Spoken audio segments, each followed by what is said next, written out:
Mirko, I'll be honest with you. I don't know how to read RRQ's draft. Yeah. I know they're very good. I know that at the end of the day, mobility is one of their key strengths. We've seen them engage, re-engage, but here it looks like they're gonna live and die on zoning.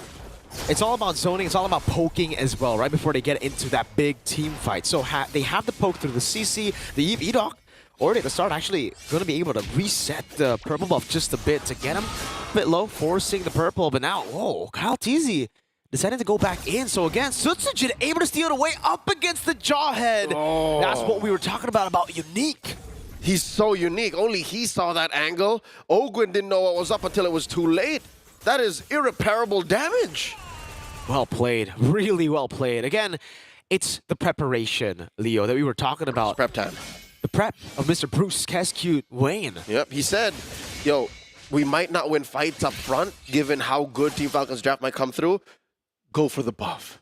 Uh-oh, mid lane, again, few. Let me take it very low. Blade Surge coming out, Rins flickering out to safety, but Kyle Teasy still able to pick up first blood ejector flicker from Ogwen. Irreparable might not be the keyword. Instead, vengeance is the key. Team Falcons answering back with violence of a different brand. A 2 for none, punishing that orange buff steal. You know what, Mirko? I'd call it quits here. This is equal. If anything, slightly benefiting the Falcons. Yeah, definitely benefited the Falcons, I feel. Kyle Teasy getting a kill and an assist is so good for the early game. We already know how impressive the Suyo Jawhead combination can be. Add in a kill onto it, and the early mishap of the orange buff being stolen kind of goes away. You can forget about it. Forget about it. Yeah, the thing is, at least Kyle Teasy did not commit to it. It was literally just Ogwin saying, dude, it's gone, go look for something else. Now, Falcons collapse onto the turtle and they're blitzing. All right, oh, the pin down coming down as well. Timer's the one who steals it away with the curtain call. Kyle Teasy locked down RWM, trying to go for the chase. Sutsujin doing the same. Now Quad Shadow back. Now Few caught in the bad spot. Should be taken down. Shadow kill, and Rins takes him out. Team Falcons did not respect RRQ Hoshi's prowess in the paint. Like literally when it gets down to it, you get pinned up against that wall. Edoc found the perfect crack and Rins kept y'all in it. I think they respected it too much, Leo. They tried to blitz it faster than RRQ's rotation over because they knew they could not take a fight early on without, you know, the purple buff. Again, they knew Sutsujin was on purple. They respected it. They tried to blitz it. And they got punished for that. It was literally just a second more of freedom and Team Falcons would have gotten away with highway robbery, but instead, it's back to deadlock. Again, a turtle for RRQ Hoshi, a kill on the backswing, and that kill was I'd say, significant. It was Few. Now the crack on Ogwin. Ejector only landing towards Edoc. It's going to be a kill over. Shadow kill with the real world manipulation. Blade Surge forward. Kyle Teasy looking for the kill over to Rins. Gets kind of the way. Toy's going to walk up as well. Has the flicker. Decides not to use it. It is a 1-for-1. Both roamers. So that's a trade that Falcons were looking to get, again, for free. And now, Super Marco in trouble. He got Sutsujin on him. Whoa, takes the kill without the shadow kill. Shurikens, Quad Shadow, basic attack. Super Marco got read out. There was nothing Ogwin could do. This is an offensive-minded Jawhead. What was he going to do? Hope for a flicker? Was ejector? Was he going to try to do that? That would be a waste of resources. There you have it. Away pushed in, shoved in, denied away from Marco as Few soaks it in. A whole level lead in the gold lane, Leo. Super Marco has a lot of recovering to do. Again, he's playing with a tier A hero at best against Toy's in-demand Harith. Now that the second turtle is up, I think Falcons have to make the call here. Like, they have to accept the fact that we can't contest this. Edoc might catch us again. There is an ult on all sides. Glorious pathway by Flap. Okay, unstoppable force as well. But the real world ablation together with the fist crack was used on Kyle. Still Few securing the turtle. Flap Teasy walking up against that RWM. And they will disengage, just getting that turtle. But take a look at the top lane. Smart missiles. Ogwin not going to go for the ejector. Dyron, though, will get a trade in the bottom lane. Full turret plate. Falcons threading a needle. Get the full turret. Yeah, but down bottom, look at that push. Clean.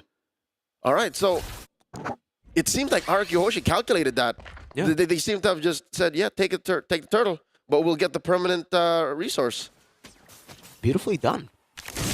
Now, further in the lead. It was an 800 gold lead earlier. Now it's 1,000. And It's because of E-Dog always able to find these picks. Phew! Lockdown, pin down, force to flicker out.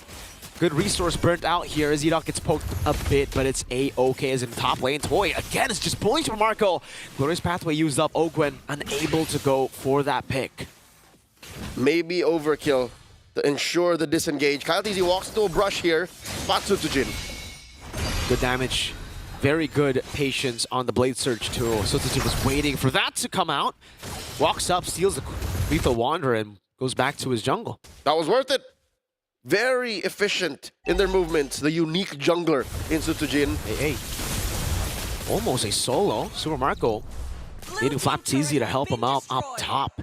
Now, still a 1 level lead, but a free turret over to RRQ. Dear God, Falcons are out their breath here. RRQ Hoshi are just taking it slow, picking off the fights that they can for free. And now Team Falcons has a double guess everything. They have to think twice. And those nanoseconds of hesitation result in major changes in the map. Turtle's definitely going to be in prio for RRQ this No point, doubt. right? Cloud's too far behind. Few as well. They need to wait for mid-game at this point. Yep, it's all Kingdom right now. Dyren alone is controlling a quarter of the map here. 1,000 and change up on Flapteezy. Flapteezy is on babysitting mode right now, concealed by E-Dog. Okay, Ejector coming down as well. Dyren going to be placed back with the RWM and the Fist Crack in the back. Locks them down. Kyle and Flap, the double TZ combo has just been annihilated. And oh, so surgically so. It's amazing how right in your face, there's nothing you can do against RRQ Hoshi. E-Dog stood there with the conceal. Oh no! Ritz. The ejector! Caught. Ogwen takes the kill. Mid lane turret still going to be the fail focus. Marco with the BMI able to escape, but RRQ still comfortably only sacrificing Rins. Gets a turret and shoves the wave up top. This is what I'm saying. They are inevitable. Slowly but surely, there's nothing you can do. And RRQ Hoshi says, we want this, we gon' gets it, and there's very little you can do to stop us. Oh, in the back, Few going to be targeted down with the shadow kill too. Almost placed down on him completely. Has a flicker to get out. Now Kyle bursted down by Dyren on that curtain call. Flap next on the chopping block. Getting locked. Still able to survive, and now the orange buff will be free for the taking for Sutsujin. Yep, and all Flap and Ogwen could do is say, Kyle, it's gone, it's too late. Oh, yet another. This time Flapteezy's gonna be the one taken down by the Mercenary. That's Sutsujin. Again, a unique approach to a slow and steady pillaging and routing of Team Falcons. Mirko, I'm hoping that somewhere, somehow, Falcons have an exit plan here. What is Marco thinking right now? Because there's nothing he can do in his lane. He's scavenging farm, going from top to bottom. We never even saw him double lane. That's how bad it is for this Claude. When he tried, he got killed by Sutsujin, right? It's really tough. But despite that, Leo, it's impressive how he's been able to keep up with Toy. He's only 600 gold behind. That's ridiculous. Contra blessings if you're a member of the Nest. Fans of Falcons, green Falcons all around the world. Green Falcon. Your team right now is struggling at the hands of the Kingdom. You know how scary it was when they were up with just, what, 2,000? It looked like Dyren was bursting down Kyle. That is a DOT hero. CC bursting X down should never happen. Like, that's not how CCs are built. It's how CC's Dyren is built. I'll say it that way. Just him. Because Dyren has been able to pop off on these picks again. Dyren walks up. Ogwen not able to get that ejector down. Did he not pop it, or did Dyren just jump over him? It looks like Ogwen has to find the re-engage. This is not safe at all for Team Falcons. They don't know where E-Dog is. E-Dog, for the past 9 minutes, has always been catching Falcons sleeping. Wow. And because of that alone, the threat of the unknown leads to a retreat. Free Lord for RRQ. Forced errors across the board for the Kingdom.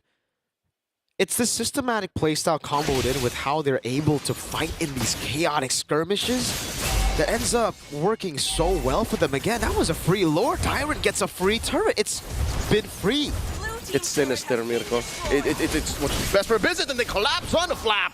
Uh-oh. You don't want to go all in just yet, though. Not onto Flap. Oh, no.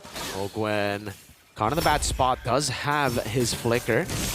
RRQ definitely want to try to burn it out before the Lord comes in, but even then, Conceal gone. Defensive Conceal. This is dire for Team Falcons. RRQ Hoshi, the evil and deceptive movements that they have on the map. Ill intentions to Team Falcons. You know what they're doing? They're presenting problems and giving Team Falcons just one solution. Just backing off. Well, you can see the siege already from Tyrant. He's not only just bursting these heroes, he's bursting the turret as well. E-Dog! Into the back, finding the fist crack, but now it's going to be Sunsujin in the back as well with the shadow kill. Super Marco taking low and a bounce it out. Did he just get flapped on the quad shadow? In the base, too. RRQ Hoshi have cracked bottom, they cracked through mid, and they're not done. There's just 3 defenders left for Team Falcons. Kyle Teasy desperately trying to hold on. Now it's Toy. What is the bond force? Over to Super Marco. Gets stunned up, but now it's Kyle gets punished for it. Toy falls to the bad impact, but it's another hero taken down. Marco going for the chase over to Sunsujin. Shadow kill! BMI to get him out of it. Even there, it's Sunsujin with the win, taking the orange buff away. Rins. No. Okay. That's how you spell doom for Team Falcons. S-U-T-S-U-J-I-N. Of all the things that could have happened, the best way to clap back for Team Falcons, they could have shut down Sunsujin, gotten a little bit of coin. No. RRQ Hoshi says no. It's Toy who goes out and didn't even have a streak. That's how difficult it is for Team Falcons right now to bounce back, and all they have to show for it is just one last inhibitor. Flap Teasy backs off. Dyron, here comes the real world. Uh-oh, coming down again, it's Tyron, who's shredding everyone. Another one for E-Dogs. He punches Kyle Teasy in the face. Now, it's just Few and Ogwen left to defend. A whole wave coming down in the mid lane and the bottom. They got 2 waves. They have to think of ways to support this. An almost impossible defense. Few trying to escape, trying to defend, but with too many waves, RRQ make quick work of the Falcons. GG, well played. RRQ take the